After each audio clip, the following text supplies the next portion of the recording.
G'day everyone, welcome back to another episode of the Australian Property Investment Podcast. I am thrilled today. You might know her as Tash Invest, but we're going to introduce her as Natasha Etschmann. Welcome on, Natasha. How you doing? Good. Thank you so much for having me. I appreciate your time. Thank you so much. I know you're a busy person, and if anyone has TikTok, I definitely recommend jumping on the handle and checking out your profile at Tash Invest. And we're going to go through your journey. And look, I said it before, we're having chat. When you Google your name, and there's some interesting articles that do come up, especially buying your property at a very young age, that's something that I definitely want to have a chat to you about. You're speaking about, you invest as well. And I feel like you are blazing a pathway for younger Australians to really take control of their finances and really put financial literacy on the map for maybe a generation of younger Australians who feel a bit disenfranchised with where they are at the moment. And you can't blame them. They're earning good incomes, but there's not much left over. And the rhetoric of save more, invest more can kind of fly in the face a little bit and feel like it's rubbing salt in the wound sometimes. So I'd really be curious to find out what are some of the helpful ways that we can help younger Australians take control financially, but also be confident around their finances as well. What they feel. What would they feel like? What do you think they'd get out of our chat together? I'm really hoping people feel empowered to go and take the first step and feel that they actually can go and do it. I know we'll get into this soon, but I feel like my journey kind of highlights that you can do it without a traditional background. Like I worked as a support worker and I had 2 casual jobs when I bought my first home. Like there's ways to get into the property market or to start investing without buying a really fancy property in Sydney.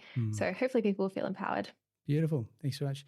So we kick off, and I usually call it the 3 Ps. A little bit about yourself personally, a bit about yourself professionally, a bit about your property journey as well, if you can. Yeah, amazing. So I am Tash and I live in Canberra at the moment, but I'm from Perth originally. I spent a bit of time traveling around and just doing fun things as well. But my background is in occupational therapy.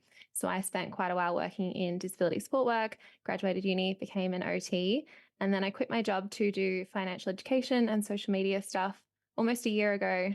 Now it was like April last year, which has been really fun. I have my own podcast called the Get Rich Slow Club. And what I do online is I trying to open the money conversation up and show people what's possible and try and make financial literacy just really interesting, but also easy to understand. Like you were saying, there's lots of barriers to financial literacy. You look in the media, the headlines are really terrifying. You see lots of fancy men in business suits, and then people don't think it's for them. So I'm trying to show that there's alternate ways to it.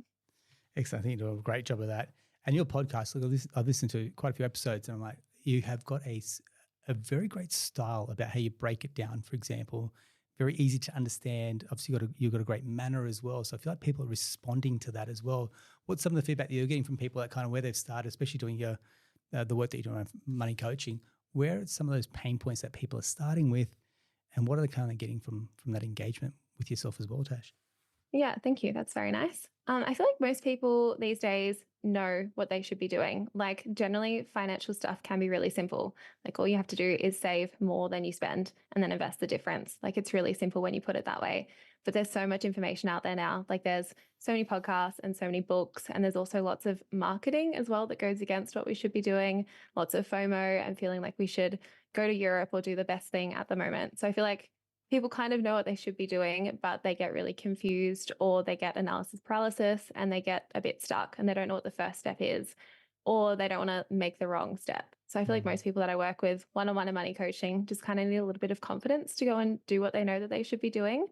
Or the other side of that is like, where do I start? There's too much information. I don't know who to trust. The world is full of very scary people who might scam me. What's the first step? So kind of just pointing people in the right direction with that as well. Okay, cool. So someone's coming to you. What are you seeing as some of those common first parts? Like I'm stuck. Are they guilty of overspending? Are they guilty of undersaving, for example? They don't even know where their money's going. What are some of the kind of the early friction points that you're seeing that you're able to break through? Yeah, it really depends. But debt is quite a common one. Like someone's got a personal loan to go on holiday or for a car, for example, or for something, and they're struggling to try and pay that off while balancing other goals like saving for the future. Lots of people don't have emergency funds, so focusing on that first. Or kind of like you were saying, people who have really good incomes but just don't know what to do with their money. So showing them that you can either save for a deposit, or you can invest in the share market, or you can save for a shorter term goal if that's what you want to do. Yeah, great. Thanks very much. The background that you've got doesn't lend itself to, like you're saying, is traditional people in finance, right? You've studied OT and now you've kind of got yourself to this position where you're able to be a money coach. Do you think that's been an advantage for you coming in here that I guess you can speak to people because you've been in their scenario, you've tread that path as well? Yeah, definitely. I think it's been really beneficial that I haven't, like, I've done little qualifications here and there now, but I didn't actually study finance at uni. I studied like a healthcare degree. So I think I know how to explain things in a lot more simpler terms than people who work in the industry. Like, I think we forget when you're around finance stuff all the time and when everyone around you talks about mortgages and equity and investing, you forget that it's not common knowledge for everyone. So I think coming from a background where people didn't know about that at all has really helped me remember to break stuff down. But I still find myself guilty these days of saying ETF and not actually explaining what it is sometimes, because I just assume everyone knows now.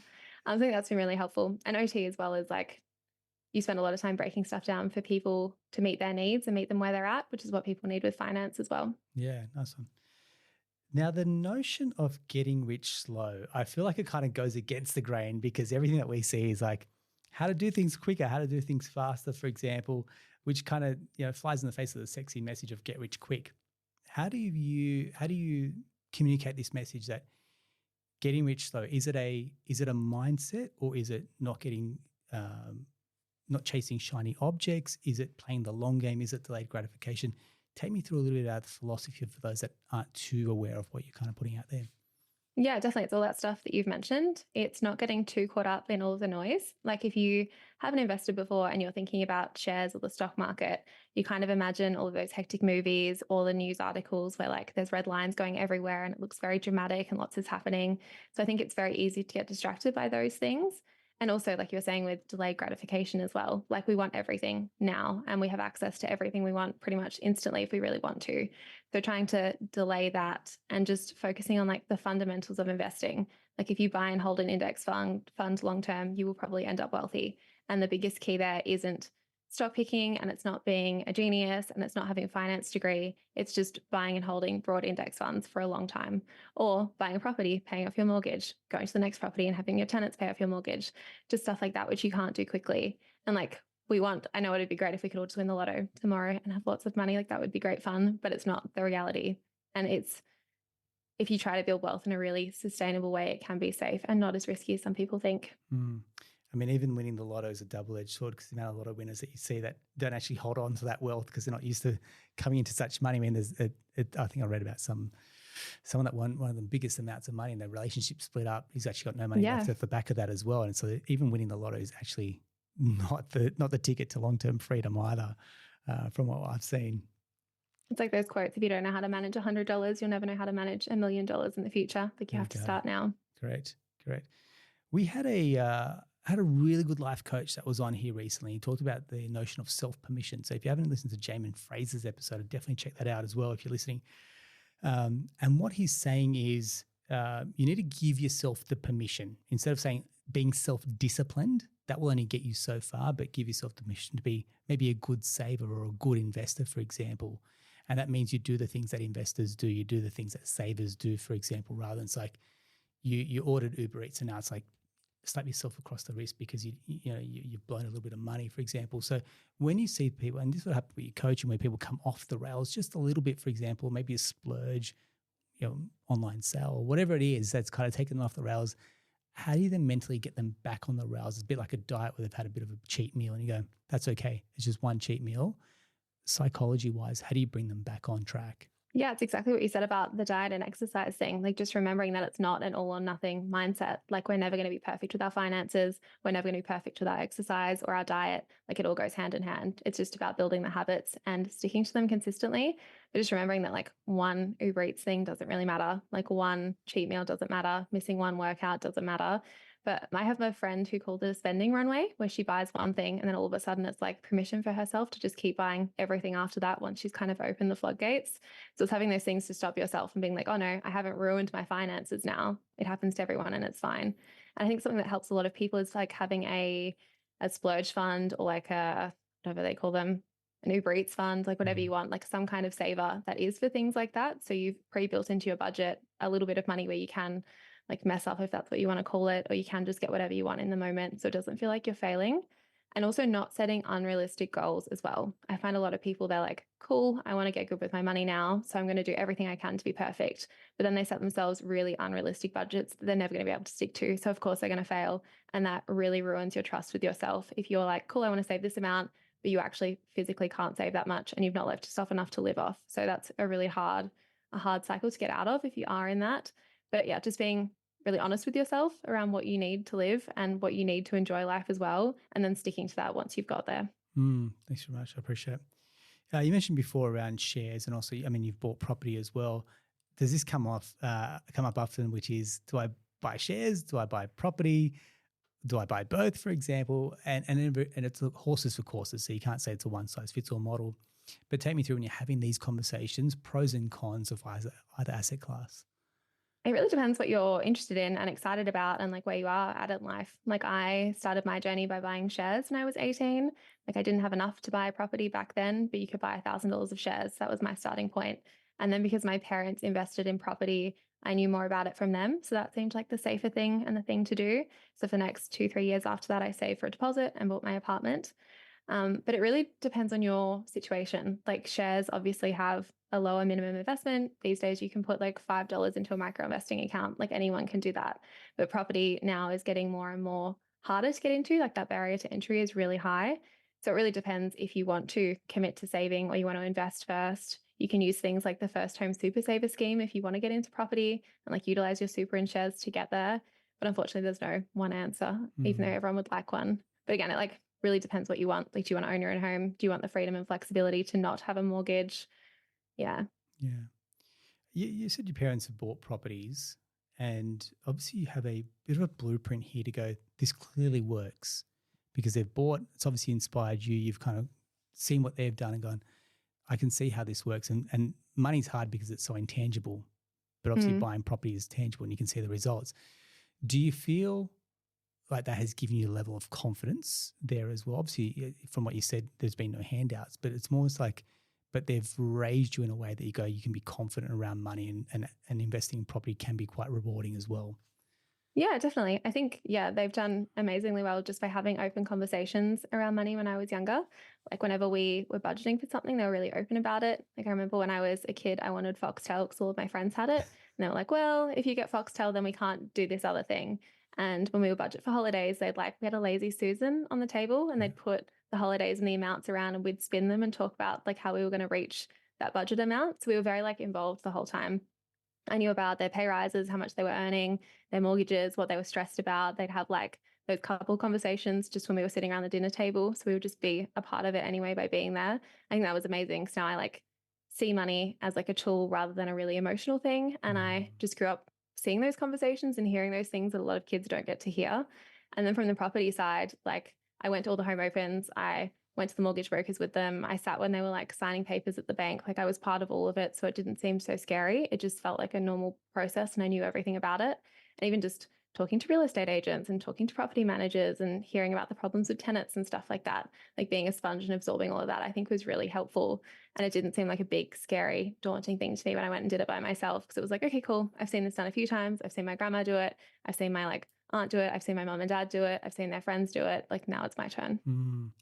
Isn't that incredible? Because, I mean, these are the conversations that we have with people where they've grown up as their family. They're the first one to buy property, for example. So they've got no blueprint in their bloodline to say they've been generation renters and now they're the first ones to take this big step towards home ownership. And what's being projected is the parents are going, that's a lot of money for a property or that's a lot of money on a mortgage, for example. It's like, what other option do they have? Because renting is just going to put them on the treadmill and they're not actually going to be able to get off this versus being able to have really open, honest discussions around money with your kids can entirely reshape their future effectively, which what's happened to yourself, isn't it? Yeah. And you don't need to be perfect with money. Like my parents definitely made mistakes and didn't make the best investments, but watching them make those mistakes has been great because it doesn't seem like the end of the world. It's like, okay, cool, they lost money here, but then they did this and it worked out better for them. That's incredible. So when we go back to, you said here around people that are saving and investing. So how do we, one, make saving and two, investing a habit for people that are struggling a little bit? Automate it. Like don't make it a choice. Like if you have to manually transfer money every week, you're probably going to miss it. You're going to forget. You're going to prioritize other things. but everyone has the skill already. Like we all pay rent or pay for some kind of thing every single week. We're all paying our bills. So if you have those things set up, try and automate it in the same way. And like I said before, being realistic as well, like don't try and automatically save $1,000 a week when you've never saved before. Like set up a transfer of $5 or $10 a week and just have that keep happening in the background. And then you can increase it from there. But if you treat it as the priority and as a bill and as an essential thing, then you really will stick to it. And also being really clear on why you're doing it as well. If you're just saving for the sake of it, like it can seem a bit depressing, like, oh, why am I doing this? I don't really care about this. Like, I'm just going to spend it because it doesn't matter.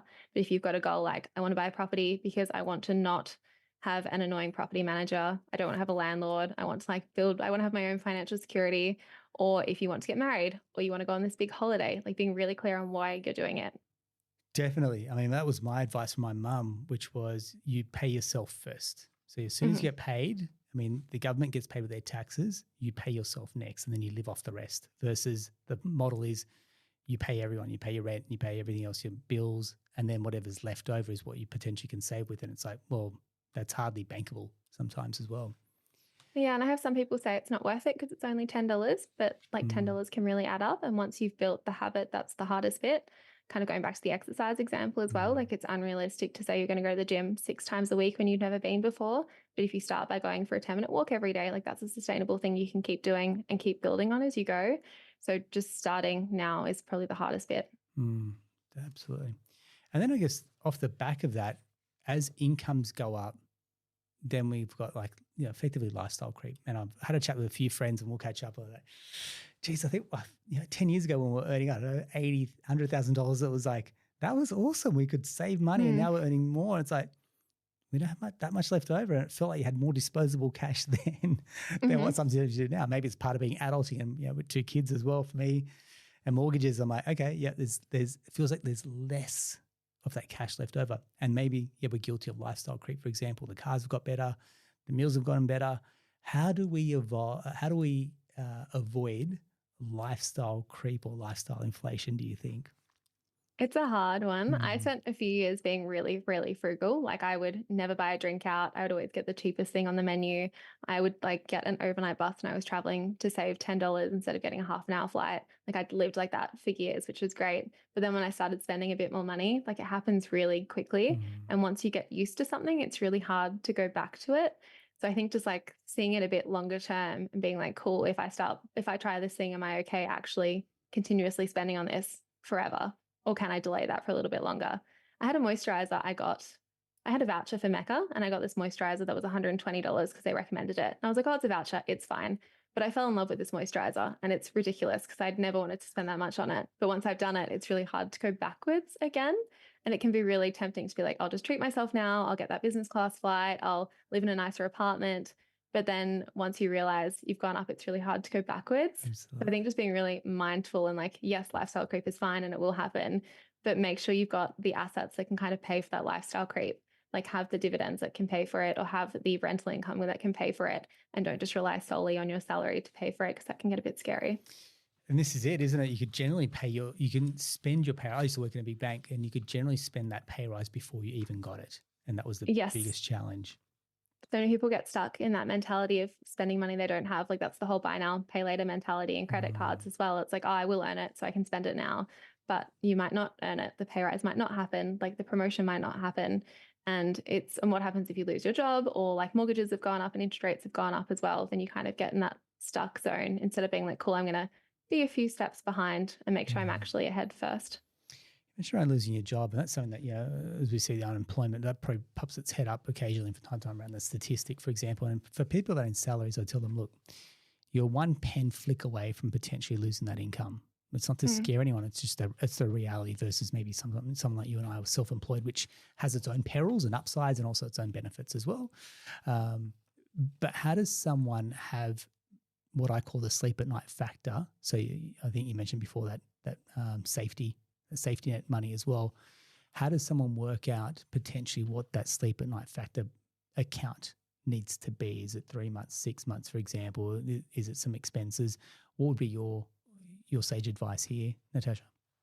Again, it really depends because we're all very different, have very different dependents. But I think it's starting with that. Like the rule generally is 3 to 6 months of living expenses. So use that as a beginning guide. but then go from there. And if you've got family interstate or overseas, add on money for emergency trips back to see them. If you've got kids, you probably need extra money as well to support them. If you've got a partner as well, you might need to support them if something happens. So start with that 3 to 6 months and then go from there. And then it really depends what you need to sleep well at night. Like, do you have income protection insurance? How long does that take to kick in? Like, I think some of them can be 3 months, but some can be up to a year. So making sure you've got that money to cover you until it kicks in. And what other safety nets do you have as well? Like, I feel a little bit more secure because if something went really wrong, I know I could just move back to Perth and live with my parents for a few months, and that's okay. But then I've got friends who have family who are only in the UK. So if something happens to them, they've not really got an option in Australia for them. So really just sit down and think about what you need to feel safe as well. Yeah. And for me, like, I don't mind being in debt, but I've got people who hate the thought of being in debt and they're not going to feel secure until they've paid off their mortgage. And that's just what they need. Is there a part of it where you need to make peace with having some debt? Like, I hear that comment and I hear it all the time, especially in my line of work, which is mortgage broking. And it's like, oh, this debt. I was like, yeah, a debt is a tool or a vehicle. And I can sound like I'm pushing product, for example, but you need some level of debt. What are the alternatives, for example? How do you combat that conversation? Because naturally you can take debt, which is credit cards or car loans. You go, that's effectively not healthy debt, versus a mortgage, for example, which is effectively your home's your asset as well. I think it's just having a bit more perspective about it. Like, if something was really bad to happen, like reminding yourself that yes, you can sell your house and it'll pay off most of your mortgage and you'll still have a little bit left over, or understanding that you will feel a little bit uncomfortable for 30 years, whatever it is, until you can pay it off a bit quicker. And more of the education piece as well, like you're saying, it is the key to building wealth, like understanding why that is the way, and like having those protections, like we were saying before, like the buffer fund, or having insurances in place. So if something happened, it doesn't matter, your mortgage will be paid. Like, it's up to the individual and it really depends. But like my parents, my mum still doesn't like having debt, and they have bought properties like their whole life. And her goal is like, yes, we're paying off our mortgages now. And my dad's a bit more high risk and wants to have the debt. So watching that battle out has been quite interesting. But even though she's done this for like 30, 40 years now, she's still not comfortable with it and still wants it paid off to feel safe. But she just knows that she's had to deal with it for the last 30, 40 years. So again, it really depends. But I think like the education piece is huge. Not taking on too much debt where you're in a really sticky situation, like borrowing well within your means, having the insurances in place and having the savings so you can ride out a wave if something happens. Thanks very much.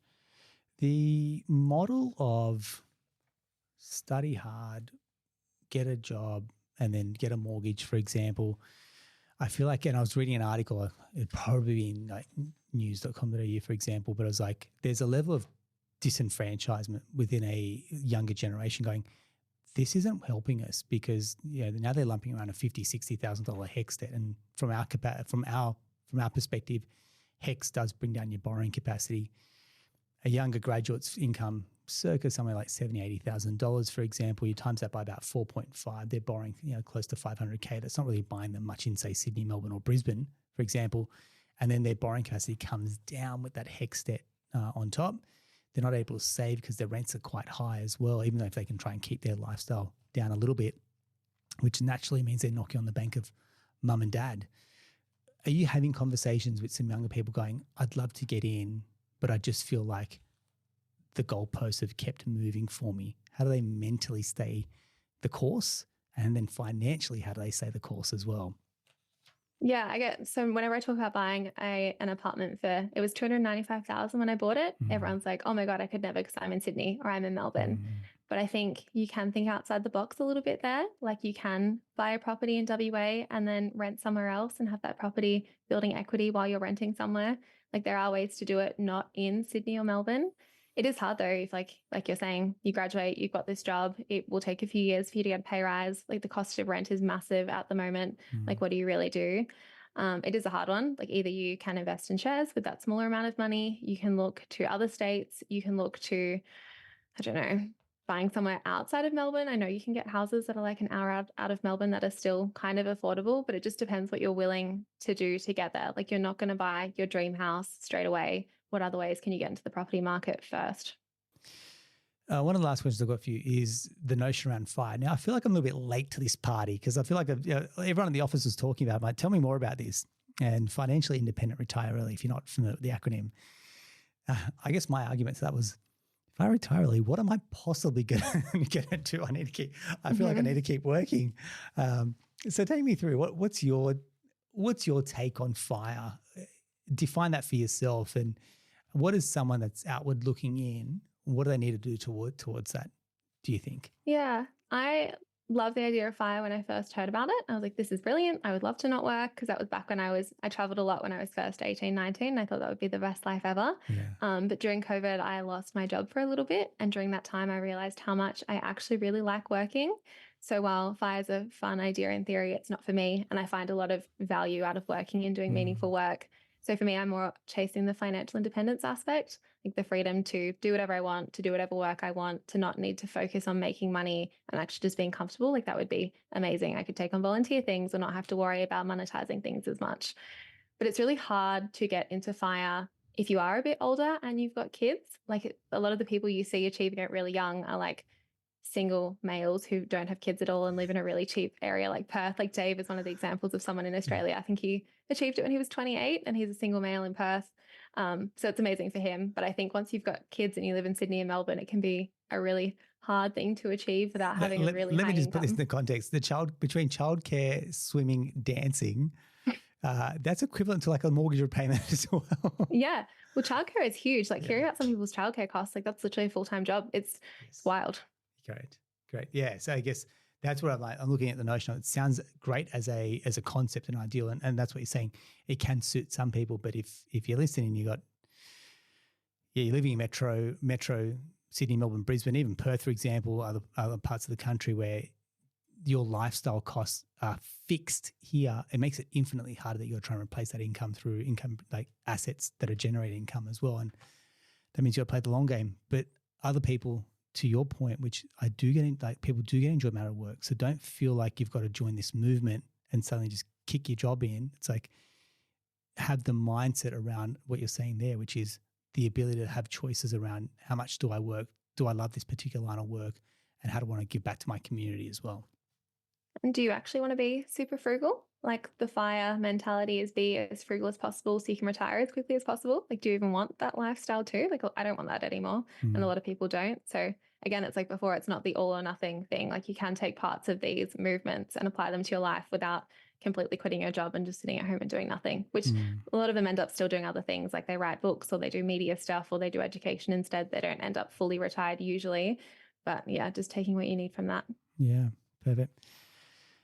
Helen, thank you very much. And look, something else to add about your what can people do bit. I don't know if you want to talk about that again. Another thing I did when I wanted to save for my property is studying healthcare. Often you can get jobs in rural places where your rent is free, you get a living away from home allowance as well, and you're paid at a higher rate too. So for people who are also trying to save, like trying to look for other opportunities and other ways to increase your income and save in that way. I also did a snow season, which typically like sounds like it's not a very high paid thing and it sounds like you'd spend a lot. But I had my food included, my rent was free, and I was working like 50 hours a week-ish when we were working public holidays, and I managed to invest $750 a week while I was doing that. So there are other options where you can move away and get free accommodation if you want to sacrifice like 6 months or 12 months of your life to save for that. I agree. It's a great way to see it in another part of the world. We had one of our friends' teacher move away to a regional location as well and just got a chance to experience a very different lifestyle in a different part of the country. And same thing, everything was paid for. It was like a huge opportunity just to bunker down. I think she said everything closed at about 8 o'clock in this country town, so there's no chance to even go out for dinner. No chance to spend money when everything's closed. Exactly we lived like half an hour from the nearest kind of Woolworths or town even, so we just didn't really spend money at all. It was great. This is it. Your book, I guess going off the FIRE movement, it's kind of a little bit along the same vein, which is how not to work forever. I feel like I need to know the secret in this as well, but take me through a little bit about your philosophy in the book and what can readers expect when they go through it as well. Yeah, my biggest barrier to learning how to invest initially was not knowing exactly what to invest in. Like lots of people say you should invest, but people are really hesitant to tell you what actual investments they buy. And there's lots of rules with ASIC as well around what people can say. So I was like, yes, cool, I want to buy an index fund, but like, what do I buy? And no one is telling me what to buy. And my parents didn't know about shares. They just knew about property mostly. So like, oh, we don't really know either.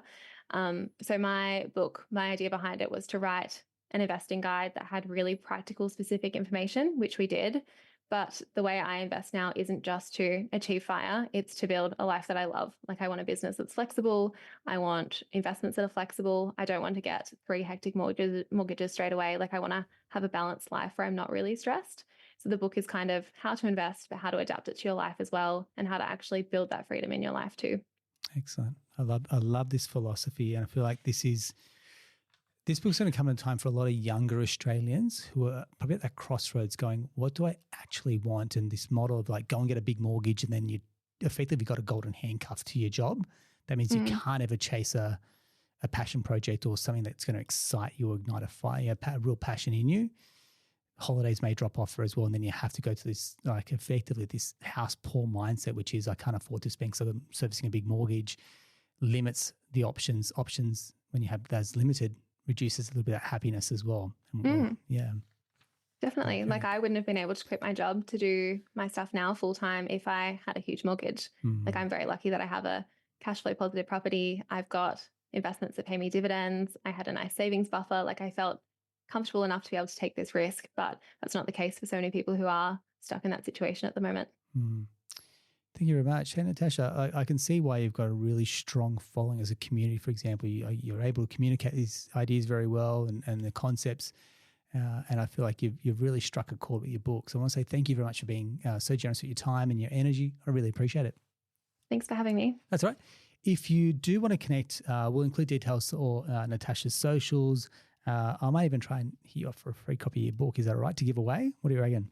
Yes, it's not out till June 26th, so you'll have to wait a little bit. That's okay. We'll put people on a wait list. If you are keen to check that out, drop us a DM. We are loving the messages that we're getting around questions that you've got. So look, happy if you want to subscribe or leave us a review. That's not the goal here. The goal is reach out with some questions that you want answered for the future, because we'd love to help everyone on their journey, whether you're starting out, trying to learn how to save up a little bit more to go towards your first property or to buy shares, whatever it is, as long as you're saving and investing more, mission accomplished here. Thank you very much, Natasha. Talk to you soon.